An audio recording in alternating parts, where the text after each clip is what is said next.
Hey everyone, and welcome back to That Was History. Sorry we couldn't be with you in person last week, but we are back and ready to go.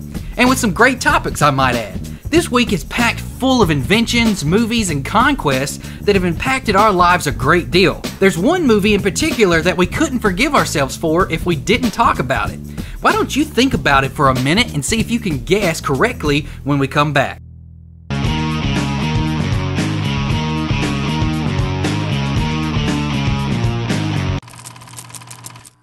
What did you guess correctly? Let me help you out. It's a 6-movie series that started out as just a trilogy until 1999. You still don't know? Well, the first of these Star Wars movies would come out on May 25th of 1977, and you all know that if it wasn't for the mastermind George Lucas and his production crew 20th Century Fox, then this movie would have never been produced. The original Star Wars grossed at nearly $800 million worldwide, and it won multiple awards at the 50th Annual Academy Awards. This would create the cult following that we now see whenever Star Wars is mentioned. Whenever you bring up Star Wars in a conversation to your friends, almost everyone, unless they're just opposed to the movies, knows what you're talking about, and they will immediately jump in and converse with you about it. With all the technological advances we have now, episodes 1 through 3 are by far better in quality, types of vehicles, and weapons that are used. But there's just something about the original trilogy that will forever remain sacred to the world. Star Wars, some of the best movies ever made in my opinion. While futuristic, there isn't much difference in the storyline of Star Wars that Jeremy told you about and that of real life. There have always been conflicts in the world, and there continue to be people with bad intentions that have to be taken care of. In the real world, this typically requires a military to enforce, but to every flip, there is always a flop. Many people believe that instead of war, we should use peace as a method of political power. Heck, even Miss America vouches for world peace. John Lennon and his wife Yoko Ono do too, in fact. And on May 26th of 1969, they held a public bed-in for world peace in a hotel in Montreal. They stayed at the hotel for 7 days and recorded Give Peace a Chance with several other artists. I suppose Lennon had a right mindset though. If you're gonna do something, you might as well make it comfortable. Staying in bed for a week must have been nice, and you know something that would make writing up that so-called bed-in so much easier? It was the invention of the ballpoint pen. Back on May 27th of 1943, the Hungarian Laszlo Biro patents the first ballpoint pen in America. Now just think about all that writing that you had to do in high school, the assignments, or just even the grocery list for that matter. Do you ever hunt for a can of ink to go with your pen when you write it? I didn't think so. Well, back in the day before the pen was patented, you had to go get a can of ink and a quill pen just to write on your paper and let it dry so that it wouldn't smear. We all take it for granted now because it was just so long ago, but just remember to be thankful that you can reach out and grab a pen and write that grocery list or assignment without a can of ink. Just like Jeremy's story about the ballpoint pen, there's always a first for everything. That's what inventions and patents are all about. Our next event was more of a business venture than an invention, but it's still quite interesting. Back in the 1700s, London had a real sewage problem. The Thames and Fleet open sewers would clog with filth and leave the surrounding area smelling awful. Sadly, these same waterways were used by the poor for leisurely swimming.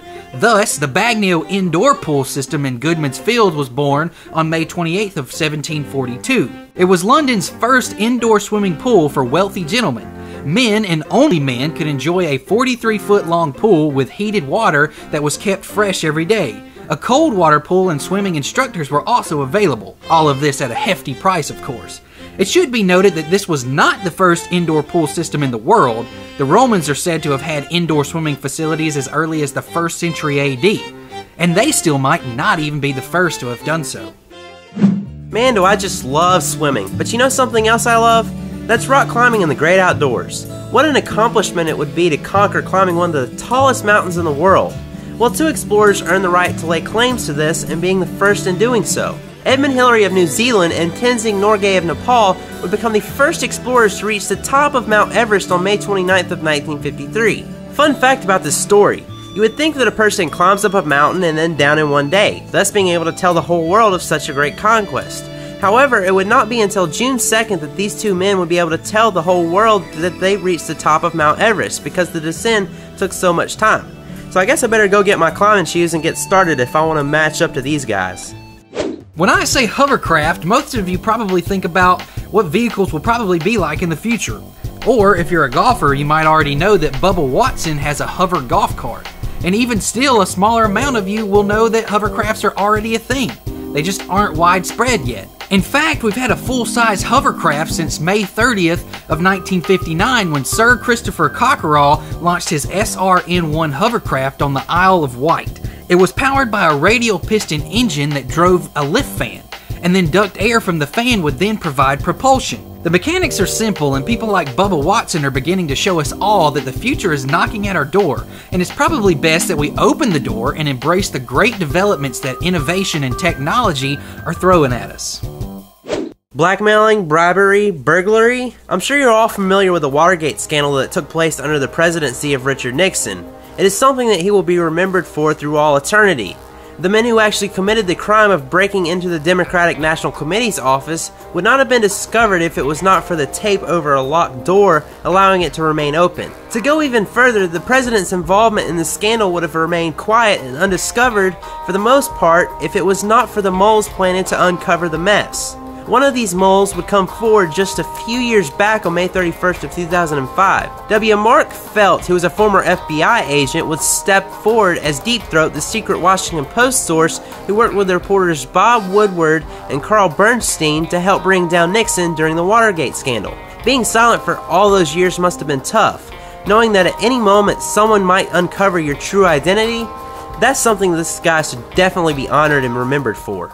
Well, that's your 7 stories for this week, guys. We hope that you enjoyed all the great content that we had in there for you. If it's Star Wars, or the ballpoint pen, hovercrafts, or even Watergate scandal, if there's something in there that you learned or found fascinating, let us know in the comments section, and we'll be sure to get back to you. Anyways, thanks for watching, guys, and we'll see you next Friday. And if you're not already a subscriber, hit that button off to the right. But if you don't have a YouTube account, you can always follow us on our Facebook or Twitter by these links below, and you can get the weekly update.